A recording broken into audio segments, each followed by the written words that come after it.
भाऊ, अमेरिकेचे ट्रम्पने tariff bomb टाकला, त्यामुळे भारतामध्ये आर्थिक मंदी येण्याची शक्यता वर्तवली जात आहे. काय प्रतिक्रिया आहे? टेरिफ बॉम्बमुळे भारतामध्ये आर्थिक मंदी येईल, निर्देशांक घसरलेला आहे, अनेक गोष्टींची महागाई वाढेल अशी शक्यता अनेक तज्ज्ञांकडून व्यक्त झालेली आहे. ही बाब खूप चिंताजनक आहे.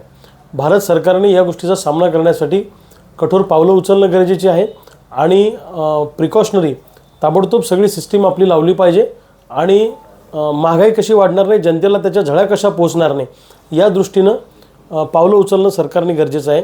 विशेषतः शेतकऱ्यांना आता महागाईचा फटका बसू नये. पहिलेच आता शेतमालाला भाव नाही, शेतकऱ्यांच्या आत्महत्या मोठ्या प्रमाणात वाढत आहेत आणि अशा परिस्थितीमध्ये जर का शेतीला लागणाऱ्या गोष्टींच्या किमती वाढल्या तर शेतकरी तर पूर्ण कोलमडूनच जाईल.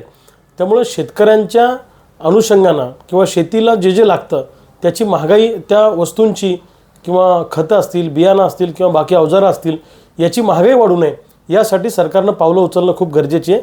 आणि सरकारनं सगळ्या गोष्टी बाजूला ठेवाव्या, पण आपला देश आर्थिक संकटात जाणार नाही याच्यासाठी वाटेल ते करावं आणि ही सरकारची पूर्णपणे जबाबदारी आहे.